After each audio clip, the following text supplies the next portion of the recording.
बिस्मिल्लाहिर्रहमानिर्रहीम। अस्सलाम वालेकुम नाज़रीन, मैं हूं मोहम्मद शहबाज। उम्मीद करता हूं कि आप सब ठीक होंगे। आज की इस वीडियो के अंदर मैं आपको कहूँगा कि अगर आप माइक्रोसॉफ्ट वर्ड के अंदर उर्दू के कुछ इस तरह के पेपर बनाना चाहते हैं जिसमें उर्दू के जो अल्फ़ाबेट्स हैं यानी कि हरूफ तहाजी हैं उनकी आधी इश्काल आ रही हों और उसके बाद जो है वो कुछ इस तरह से इश्काल आ रही हों, तो उसको आप कैसे बनाएंगे माइक्रोसॉफ्ट वर्ड के अंदर। तो इसमें देखें, यहाँ पे हमारे पास ये आधी हरूफ के जो है आधे हरूफ नज़र आ रहे हैं और इधर हमारे पास हे आ रहा है। आप कोई भी हरूफ यहाँ पे ले सकते हैं, ठीक है ना, कोई मसला नहीं है, ये बहुत ही इजी है बनाना।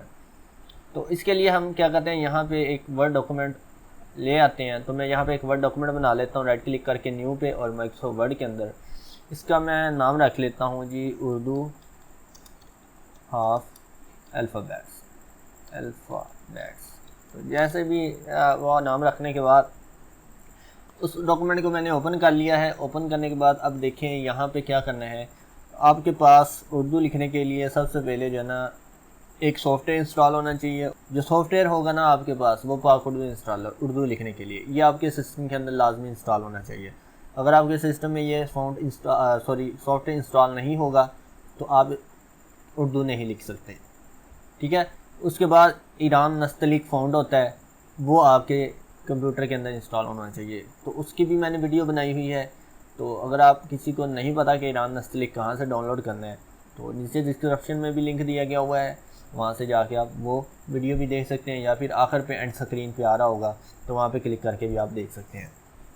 तो चले यहाँ से डॉक्यूमेंट ओपन करने के बाद मैं पेज लेआउट पे जाता हूँ और यहाँ से साइज़ जो है ना वो सेट कर लेता हूँ। साइज़ के बाद मैं इसके मार्जिन भी जो है ना वो मैं तकरीबन 0.5 रख लेता हूँ। उसके बाद मेरे पास है जी यहाँ पे 4 कॉलम्स, यहाँ से देख लेते हैं। ऐसा करता हूँ, मैं इसको ना वर्ड के अंदर ले आता हूँ। यहाँ पे ये मेरे पास 4 कॉलम है इसके अंदर, तो इसको ज़रा मैं एडजस्ट कर लेता हूँ, रैप कर लेता हूँ। अब यहाँ पे देखें, अब उर्दू लिखनी है हमने, यानी कि उर्दू की आधी इश्काल लिखनी है। तो हमने यहाँ पे जब कॉलम लगाना है ना या कोई भी सेटिंग करनी है तो हमने सबसे पहले ही उसकी सेटिंग कर लेनी है। यानी कि सेटिंग अब ये कि हम दोबारा पहले बना लें डॉक्यूमेंट सारा, हम टाइप कर लें, फिर हम फॉन्ट चेंज करें, फिर हम उसका स्टाइल चेंज करें, तो फिर उस वक्त ज़्यादा टाइम लगेगा। तो क्यों ना हम पहले ही उसकी सेटिंग कर लें ताकि बाद में हमारा जो टाइम है वो वेस्ट ना हो। तो इसके लिए हम यहाँ से जो है ये देखें, यहाँ पे हमारे पास जब पाक उर्दू इंस्टॉल कर लेते हैं ना तो यहाँ पे टेक्स्ट डायरेक्शन की 2 ऑप्शंस आ जाती हैं, एक राइट टू लेफ़्ट और लेफ़्ट टू राइट। तो हम यहाँ से उर्दू के लिए ये टेक्स्ट डायरेक्शन रखते हैं, यानी कि राइट टू लेफ़्ट। तो इसके ऊपर मैं क्लिक करूँगा तो देखिए मेरा कर्सर ऑटोमेटिक इधर आ जाएगा। ये देखें, अब जो भी लिखूँगा उर्दू लिखूँगा तो ये इस जानब हमारी लिखी जाएगी। एक तो ये रख ली हमने ये टेक्स्ट डायरेक्शन। अगर यहाँ पे ये रखने के बाद आपका कर्सर अभी भी इधर ब्लिंक कर रहा तो आपने यहाँ से अलाइनमेंट चेंज कर लेनी है। याद रखना है यहाँ से ये वाला ब्लू होना चाहिए आपका, और यहाँ से अलाइनमेंट आपकी ये वाली ब्लू होनी चाहिए। यहाँ पे क्लिक करेंगे, ये देखें, ठीक है, ये चीज़ होगी। अब आपने जाना है इंसर्ट पे और टेबल पे जाना है, और यहाँ से कितने कॉलम लगाने हैं जी, 4 लगाने हैं, तो हम 4 कॉलम लगा लेंगे। अब देखिए, अगर मैं टैब का बटन प्रेस करूँगा तो मेरा कर्सर इधर को मूव करेगा। देखिए, नॉर्मली जब हम टेक्स्ट डायरेक्शन दूसरी इंग्लिश वाली रखते हैं तो हमारा कर्सर इधर से इस जानब मूव करता है। अब देखिए, मैं टैब का बटन प्रेस कर रहा हूँ, मेरा कर्सर राइट से लेफ़्ट की जानब जा रहा है और नीचे कॉलम लेके आ रहा है। ये इस तरह से हमने कॉलम लगा लेंगे। अब हमने देखना है कि कितने कॉलम्स हमें रिक्वायर हैं। यहाँ से हम देख लेते हैं 1 2 3 4 5 6 7 8 9 10। तो ये तकरीबन 10 कॉलम है। आपकी मर्ज़ी, आपने कितने लेने हैं। तो मैं यहाँ से फ़िलहाल 5 ले रहा हूँ अभी। और उसके बाद यहाँ से देखिए हमारे पास टेबल रिसाइजिंग पॉइंट होता है, यहाँ से पकड़ के इसको मैं नीचे की जानब अपने टेबल को बढ़ा लूँगा, यानी कि सेल्स को मैं इस तरह से बढ़ा लूँगा। उसके बाद इसको मैं इस जानब भी खोल लेता हूँ। अच्छा जी, उसके बाद ये हमने करना क्या है, यहाँ पे देखें हमने सभी कॉलम्स को सिलेक्ट कर लेना है। कैसे करना है, या सारे टेबल को सिलेक्ट करना है। तो यहाँ पे क्लिक करेंगे, टेबल हमारा सिलेक्ट हो जाएगा। लेआउट पे जाना है और यहाँ से हमने इसकी सेंटर अलाइन कर देना है इसको। उसके बाद फिर से हमने होम में वापस आना है और यहाँ से देखें ये क्लिक करना है और यहाँ से हमने टाइप करना है जमील नूरी नस्ली। अभी देखिए इंग्लिश में लिख रहा है तो मैं यहाँ से कीबोर्ड चेंज करता हूँ, ये नीचे बना हुआ है इंग्लिश जमील नूरी नस्ली, तो ये मेरे पास जमील नूरी नस्ली फ़ॉन्ट हो गया। अब आदि अशकाल यहाँ पे बनाने के ना दो तरीके होते हैं, एक मैनुअल होता है और एक आप ईरान नस्लिक फ़ॉन्ट कर लेंगे तो उससे हो जाएगा। अब देखिए जैसे देखिए मैं यहाँ पे क्लिक करता हूँ और इंसर्ट पे जाता हूँ और यहाँ पे सैम्पल पे क्लिक करूँ, सैम्पल पे क्लिक किया तो यहाँ पे देखिए मेरे पास आदि अशकाल आ रही हैं क्योंकि मैंने लास्ट टाइम इसे इस्तेमाल किया था तभी इसलिए ये आ रही हैं। लेकिन हमने क्या करना है, मोर सैम्पल पे क्लिक करना है और यहाँ पे देखें ये हमारे पास फ़ॉन्ट स्टाइल है, ये भी मेरे पास विंगडिंग से इंस्टॉल है। तो यहाँ पे मैं इसको डिलीट करके लिखता हूँ ईरान IRA, उसके बाद यहाँ पे क्लिक करूँगा तो ये ऑटोमेटिक उसको ले आएगा। यहाँ पे देखिए ईरान असलिक हो गया। अब उसके बाद यहाँ से आपने नीचे आ जाना है, स्क्रॉल करके नीचे आ जाना है। ये देखिए जी ये आपके पास आदि अशकाल के तमाम हरूफ आ रहे हैं। तो यहाँ पे देखिए सबसे पहले बे है, तो यहाँ पे मैंने बे करना है इंसर्ट, तो यहाँ से ऊपर जाऊँगा और यहाँ से मैं ये देखिए ये बे पूरा है लेकिन हमने आधा लब ढूंढना है यहाँ पे, तो ये ऊपर की जानिब बना हुआ है तो यहाँ कहीं होगा, देख लेते हैं हम।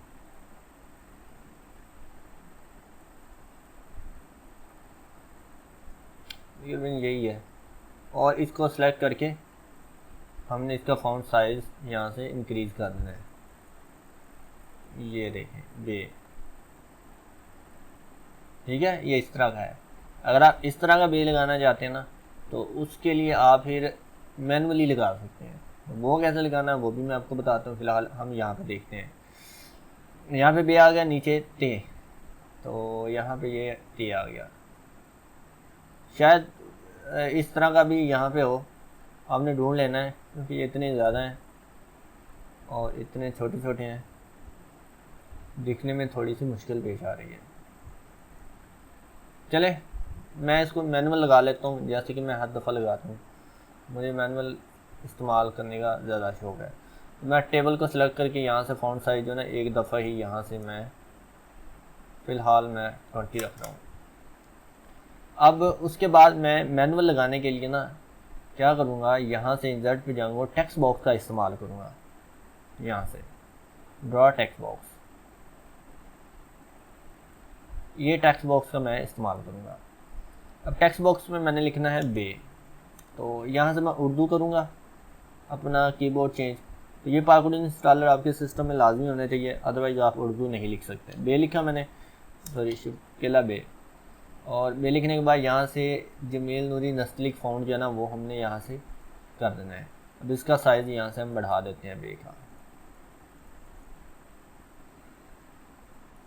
ये नीचे की जानब जा रहा है तो आप यहाँ से इसका रिमूव कर देते, ठीक है। और बड़ा करना है तो आप यहाँ से और बड़ा कर सकते हैं, लेकिन उसके लिए आपको यहाँ से इसको और टेक्स्ट बॉक्स को नीचे की जानब बड़ा करना पड़ेगा। ये लें जी, उसके बाद टेक्स्ट बॉक्स के अंदर इस तरह से इसकी डायरेक्शन करनी होगी। अब बे लिखने के बाद अब आपने करना क्या है, ये देखिए ये आपके टेक्स्ट बॉक्स का इधर देखिए यहाँ पे क्या आ रहा है, बॉर्डर आ रहा है। बॉर्डर हमने ख़त्म करना है, फॉर्मेट पे जाना है और यहाँ से शेप आउटलाइन के ऊपर क्लिक करके नो आउटलाइन कर देना है। ये आपका बे हो गया। उसके बाद आपने यहाँ पे इसी तरह और टेक्स्ट बॉक्स लगाना है। ये देखें ये मैं कॉपी कर रहा हूँ, इसमें हमने लिखना है देखिए बे है। अब ये कॉपी मैंने कैसे किया है, ये देखें यहाँ पे मैंने क्लिक किया, ये टेक्स्ट बॉक्स दिखाई दे रहा है विजिबल सा, कंट्रोल का बटन प्रेस किया, साथ में शिफ्ट का बटन प्रेस किया, इसको मैंने इस जगह मूव कर दिया। ये देखें अभी इसके अंदर वाइट कलर है, जो हमारी ये टेबल की जो लाइन है ना इसे हाइड कर रही है, तो हम इसका वाइट कलर ख़त्म कर देंगे। यहाँ पे क्लिक करेंगे, फॉर्मेट पे जाएंगे, शेप फिल पे जाके यहाँ से नो फिल कर देंगे, इसका भी ख़त्म कर देते हैं, ठीक है। अब इसके अंदर हमने इसको रेज करके हे लिख देना है और यहाँ पे रह गया प्लस, तो उसके लिए भी हमें यहाँ से एक और टेक्स्ट बॉक्स लगाना पड़ेगा। इसी को कॉपी कर लेते हैं हम, यहाँ पे इसके अंदर लिख देते हैं हम प्लस। ये हो गया काम हमारे पास, सिंपल, बस इतना काम करना है हमने। कंट्रोल Z, वापस आ जाओ भाई, ये हो गया जी हमारे पास काम। अब हमने करना क्या है, बे को आधा बनाना है, तो उसको आधा बनाने के लिए मैं इंसर्ट पे जाता हूँ, यहाँ से शेप लेता हूँ और यहाँ पे इस तरह ड्रा कर लेता हूँ। ये देखिए अब ड्रा करने के बाद यहाँ पे मैं क्लिक करूँगा, ये देखें ये हमारे पास आ रहा है रैप ऑप्शन। तो अगर ये आपके शो नहीं हो रही तो फॉर्मेट पे जाएं, यहाँ पे देखिए रैप के ऑप्शन पे क्लिक करने के बाद आपने यहाँ से करना है इन फ्रंट ऑफ टेक्स्ट, ये लाजमी करना है आपने, ठीक है। उसके बाद इसका कलर जो है ना वो हमने वाइट करना है, तो मैं इसका कलर यहाँ से वाइट कर रहा हूँ। आउटलाइन कलर भी हमने वाइट कर देना है। अब देखिए हमारे पास टेक्स्ट बॉक्स बिल्कुल वाइट हो चुका है। अब इसको मैं यहाँ से उठाऊँगा और यहाँ पे इस तरह से लगा दूँगा, ये देखिए। लेकिन इसकी आउटलाइन कलर बिल्कुल वाइट नहीं हुई, थोड़ी सी ग्रे हो गई है। तो मैं इसको दोबारा से सिलेक्ट करता हूँ, डिज़ाइन सॉरी फॉर्मेट पे जाऊँगा और वाइट के ऊपर यहाँ से नो फिली कर देता हूँ। ये लेंगे, ये हमारे पास अब देखिए इस तरह का बिल्कुल बन गया बेग। अब अगर आप थोड़ा सा और इसको छोटा करना चाहते हैं, बेग बढ़ाना चाहते हैं, यहाँ पे फिर से क्लिक करें। तो अगर आप जूम करके करेंगे ना काम तो आपको ज़्यादा आसानी के साथ ये देखें दिखाई देगा। तो यहाँ से फॉर्मेट पे आ जाएं, यहाँ पे एडिट पॉइंट पे जाएं और यहाँ पे एडिट पॉइंट पे क्लिक करें। ये देखें इस पॉइंट को पकड़ के आपने इस तरह कर देना है, ये देखें जी, ठीक है। अभी कुछ ज़्यादा ही पॉइंट हो गया तो यहाँ पे क्लिक करके मैं यहाँ से एडिट पॉइंट को थोड़ा सा इधर ले जाता हूँ, ये लीजिए। अब ये चीज़ हो गई। अब देखें हमारे पास यहाँ पे लगे हुए हैं टेक्स्ट बॉक्स, शेप, ये 4 चीज़ें लगी हुई हैं। अब हमने क्या करना है, इन सभी को सिलेक्ट करना है और नीचे कॉपी कर लेना है। अभी तो ये इक्वल भी रहता है, वो भी हम लगा लेंगे बाद में, फिलहाल हम इसको कॉपी करेंगे। कॉपी करने के लिए मैं यहाँ पे सिलेक्ट पे क्लिक करता हूँ होम टैब के अंदर और सिलेक्ट ऑब्जेक्ट पे क्लिक करता हूँ और इस तरह से इसकी मैं सिलेक्शन में आता हूँ, ये देखिए इस तरह से। तो अगर नहीं बन रही तो हम यहाँ पे क्लिक करेंगे सिंपल, यहाँ पे यार यहाँ पे क्लिक किया, यहाँ पे ये देखिए, ये आपने बड़े एहतियात के साथ करना है, ठीक है ना। और यहाँ पे ये हमारा वाइट कलर का जो बॉक्स है ना उसे भी हमने कॉपी करना है इस तरह, ये देखिए। सिलेक्ट होने के बाद अब हमने क्या करना है, कंट्रोल का बटन प्रेस करना है, शिफ्ट का बटन प्रेस करना है और इसको इस तरह नीचे ले आना है। जब हम लेके आएंगे देखिए ये इस जानब जा रहा है, कोई मसला नहीं, आप इसको यहाँ से पकड़ें और उठा के अब बगैर कंट्रोल के इधर ले आए। अभी भी हमारा ये वाइट कलर का बॉक्स नहीं आया तो उसको हम बाद में ले आएंगे, कोई मसला नहीं है। बे की जगह पे अब हमने करना है यहाँ पे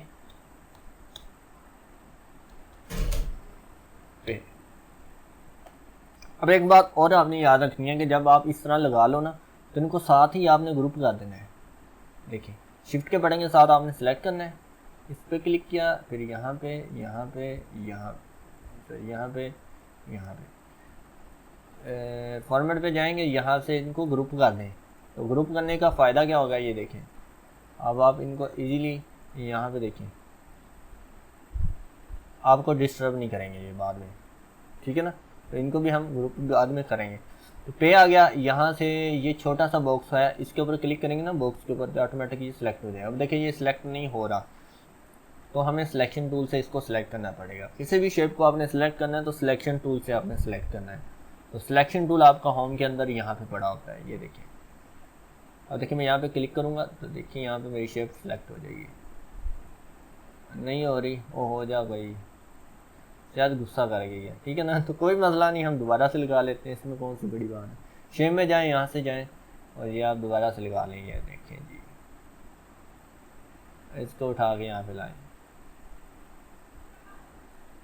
जूम कर लें यहाँ से इस तरह और यहाँ पे इस तरह से आप लगा दें। इसको भी आपने वाइट कर देना, सिंपल। फॉर्मेट पे जाएंगे और यहाँ से शेप कलर वाइट कर दें और आउटलाइन कलर चाहे तो आप वाइट कर दें या नो आउटलाइन कर दें। तो ये देखिए ये हमारे पास पे हो गया। ये हम थोड़ा सा इधर ले जाते हैं इसको, ये देखिए, ठीक है। पे और उसके बाद जी हमारे पास टे जीम टे भी इसी तरह बन जाएगा। अब ये जीम बना के देखते हैं हम। यहाँ पे फिर से हम क्या करेंगे, ये ऊपर जो ग्रुप किया हुआ ना, इस ग्रुप को ही नीचे ले जाते हैं। यहाँ पे देखिए, यहाँ पे क्लिक किया, कंट्रोल का बटन प्रेस किया और ये आगे जी इस जानब देखें, इसको हम ले आएंगे यहाँ से इस जानब, ये ले। अब बे को हम बे वाले पे क्लिक करेंगे ना, ये देखिए ये इस तरह आ जाएगा। तो ये जीम आ गया मेरे पास इस तरह। तो ये इस जानब जा रहा है, मसला नहीं। हम यहाँ से कोई और लिख देते हैं, जे लिख लेते हैं। साथ में हे लगा देंगे, ठीक है, ये इस तरह का बनाने के लिए। अब ये हे का ये वाला जो है ना, इस पर हम वाइट बॉक्स लगा देंगे। तो यहाँ पे जो वाइट बॉक्स है ना वो लगाएंगे। वाइट बॉक्स के लिए मैं इसको अनग्रुप ही करना पड़ेगा हमें लगता है। तो चलें इसको अनग्रुप कर लेते हैं। अब वाइट बॉक्स इजीली सेलेक्ट हो जाएगा। ये देखें ग्रुप के अंदर नहीं हो रहा, तो हम अनग्रुप करके सिलेक्ट कर लेते हैं। ये देखिए जी, अब मैं अपने कीबोर्ड के एरो से जो है ना अपने वाइट बॉक्स को इस तरह एडजस्ट करूँगा। ये देखें जी, ये लें जी, ये जीम हो गया। अब इसी तरह अगर ये छोटा है ना, अभी भी आपको छोटा लग रहा है तो नहीं यार, इतना छोटा नहीं है इसका, तो इनके साइज़ आप बड़े खा लें, फ़ॉन्ट के साइज़। जीम के बाद चे है, तो इसी को हम फिर से इसी तरह ग्रुप कर लेते हैं। ये ऊपर बना हुआ है ना, इसी ग्रुप, उस ग्रुप को ही हम कर लेते हैं कॉपी। क्लिक करें, नीचे ले आए इस तरह। ये देखिए मैं कंट्रोल का बटन प्रेस करके लेके आ रहा हूँ। यहाँ से बैक स्पेस से मैं देखिए बैक स्पेस डिलीट चे, ठीक है। तो ये इसे भी अनग्रुप ही करना पड़ेगा हमें फिर से, तो ये यहाँ पे वाइट बॉक्स है ना, तो वाइट बॉक्स को हम इस तरह से सेट करेंगे। ये भी हम इस तरह से सेट कर लेते हैं। ये ले जी, ये वाइट बॉक्स पड़ा है हमारा, इसको उठा के यहाँ पे लगा दें। चे बन गया है। डाल ये आप आसानी से बना लेंगे। ये काफ गाफ ये भी इसी तरह आसानी के साथ बन जाएगा। आई होप आपको ये इस तरह की आदि अशकाल बनाने की समझ आ चुकी होगी। ये है जी मैनुअल बनाने का तरीका। अब रही बात ये लाइनें अगर आपने लगानी है तो यार ये सिंपल है, आसान है, उससे भी ज़्यादा आसान है लगाने से। तो इंसर्ट में जाएंगे, यहाँ से शेप पे क्लिक करेंगे, ये लाइन पे क्लिक करेंगे और यहाँ से देखें ये कितनी लाइनें लगी हुई हैं जी, 3 लाइनें लगी हुई हैं। हाँ जी 3 ही है। तो यहाँ से इस तरह आप लाइन ड्रा करें शिफ्ट के साथ, और इसका साइज़ जो है ना वो आप देख लें कितना रखना है। यहाँ से 1 रख लें। आउटलाइन जो है वो कलर ब्लैक रख लें या ग्रे कलर रख लें। तो ज़्यादा डार्क ना रखें, क्योंकि ज़्यादा डार्क रख देंगे तो आपका वो फ़ॉन्ट ज़्यादा क्लियर दिखाई नहीं देगा। तो थोड़ा सा लाइट रख लेते हैं हम यहाँ से 25% ग्रे 75% डार्क। उसके बाद जो है इसको हम लाइन को कॉपी कर लेते हैं यहाँ से इस तरह से। तो ये मैंने बताया हुआ कि इनका जो साइज़ होता है ना, अगर आप बच्चों की कॉपी देखिए ये जो छोटी क्लासेस के बच्चे होते हैं, किंडरग्राम्स या किंडर क्लासेस इस तरह के नाम है यार, मुझे नहीं याद, फॉरगेट जो भी है। तो उनके जो लाइनों का साइज़ होता है ना वो आपके पास 0.5 या 0.76 होता है। तो उसके लिए मैं यहाँ से साइज़ के लिए ना यहाँ पे जाऊँगा शेप के अंदर, यहाँ से रेक्टेंगल लूँगा एक, और रेक्टेंगल को इस तरह ड्रा कर लेते हैं। और इसका हमने जो है ना यहाँ पे देखिए ये जो लंबाई है यहाँ पे ऊपर नीचे 0.7 लगी है, तो इसको हम 0.5 कर लेते हैं, ठीक है। तो ये मैंने क्यों किया, ये जो लाइन है ना मेरी ये वाली, इसको मैं और इसको सिलेक्ट करूँगा, इनके दरमियान फासले के इक्वल रखने के लिए मैंने ये लगाई हुई है, ये वाला। और यहाँ से ये इस दोनों को सिलेक्ट करूँगा, यहाँ से मैं इसको बॉटम कर देता हूँ, ये देखिए, ठीक है। अब इसको डिलीट कर दे चाहे तो, क्योंकि इससे हमने एक लेना था यहाँ से फासला, ये हमारी लाइनों के दरमियान गैप कितना होना चाहिए। अब इसके दरमियान हमने एक लाइन लगानी है, तो किसी भी लाइन को हम कॉपी कर लेते हैं यहाँ से इस तरह, कंट्रोल का बटन प्रेस करते हैं और ये कॉपी हो गई। अब इन तीनों को सिलेक्ट करें, तो ऊपर से शुरू कर लेता हूँ मैं यहाँ से, ये देखें, ठीक है। यहाँ से फिर हम फॉर्मेट पे जाएंगे, अलाइनमेंट पे जाएंगे और लाइन कर देंगे यहाँ से नीडल, और उसके बाद यहाँ से डिस्ट्रीब्यूट कर देंगे ताकि इनके दरमियान फासला जो है ना वो इक्वल हो जाए। उसके बाद यहाँ से इनको ग्रुप कर देंगे। तो ये लें जी, ये हमारे पास लाइनें बन गई। अब इनको उठाएं यहाँ से यहाँ पे रख दें, ये लें जी, ठीक है। इधर लगाने की तो ज़रूरत नहीं रहेगी, क्योंकि यहाँ पे तो हमने ये लिख दिया है, इसकी कोई मसला नहीं है। आपने लगानी है ना तो यार इस जानब लगा दें, ये इससे एक तो इफेक्ट बड़ा अच्छा लगेगा। ये देखें यहाँ पे लगा दें, इन सेल्स में लगा दें। इसको मैं थोड़ा सा छोटा कर लेता हूँ, क्योंकि ज़्यादा 0.5 ज़्यादा बड़ी दिखाई दे रही है। फिर इसी तरह इसको कॉपी कर लें इधर, फिर से कॉपी कर लें इधर। इन देखिए अभी ये ऊपर नीचे हो चुकी हैं, तो मैं सभी को सिलेक्ट करता हूँ इस तरह शिफ्ट के साथ, फॉर्मेट पे जाता हूँ, अलाइन पे जाके यहाँ से अलाइन मिडल कर देता हूँ। ये देखें, सॉरी मिडल नहीं करना, हमने लाइन सेंटर कर देता हूँ। ये भी नहीं हो रहा है यार, क्या मसला हो रहा है। लाइन मिडल करता हूँ, हाँ लाइन मिडल ही होना था। इसको उठा के यहाँ पे लगा दें, ठीक है, ये हो गई। अब देखें यार सिंपल बन गया, और क्या चाहिए हमें। इसको यहाँ से इस तरह नीचे लगा दें। ये लें जी, कॉपी करते जाएं बस। ग्रुप कर लें चाहे तो आप, तो ग्रुप कर लेंगे तो ज़्यादा बेस्ट रहेगा। ग्रुप कॉपी, ये लें जी,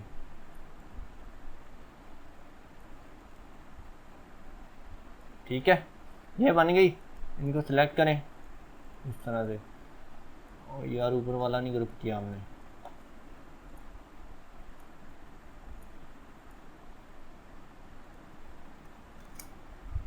ये जो टेक्स्ट बॉक्स है ना यहाँ पे, ये उस वजह से उधर जा रहा है ऊपर।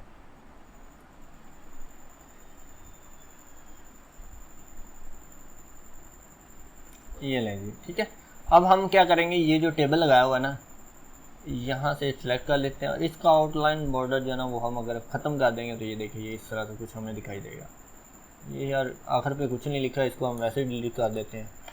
अब ऊपर हमने हेडिंग देनी है, तो वो हमने पहले देनी थी लेकिन नहीं दे पाए, तो हम बाद में कैसे देंगे वो भी हम देख लेते हैं। अब देखिए यहाँ पे टेबल लगा हुआ है, तो यहाँ पे लेआउट पे जाते हैं और यहाँ से व्यू ग्रिड लाइंस कर लेते हैं। ये हमारी टेबल्स की लाइनों को दिखाएगा कि कहाँ कहाँ पे आपने टेबल की लाइन यूज़ किया और कहाँ पे आपके टेबल का सेल ख़त्म हो रहा है या शुरू हो रहा है। तो ये हमें दिखा देगा, लेकिन ये प्रिंट में नहीं आएगी, ये व्यू ग्रिड लाइंस की वजह से, ठीक है ना।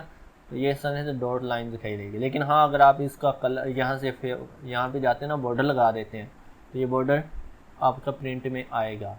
लेकिन आप अगर बॉर्डर नो बॉर्डर कर देते हैं और व्यू ग्रिड लाइन रखते हैं तो वो प्रिंट में नहीं आएंगे। अब देखिए ऊपर मैंने क्लिक किया तो ये ऊपर ब्लिंक आ रहा है, लेकिन अगर ब्लिंक ना करे, ऊपर ना जा रहा हो आपका कर्सर, फिर क्या करना है, अपने यहाँ पे क्लिक करना है, सेल के अंदर, किसी भी सेल के अंदर कर दे क्लिक, लेकिन वो आपका फर्स्ट रो के अंदर होना चाहिए। लेआउट पे जाना है और यहाँ से आपने स्प्लिट टेबल कर देना है। ये देखिए ये आपका कर्सर ऊपर आ जाएगा। तो यहाँ पे हमने हेडिंग देनी है, क्या है जी, हरूफ तहज्जी को हे से जोड़ें। तो यहाँ से हम हेडिंग ले देते हैं जी, हरूफ तहज्जी को हे से जोड़ें।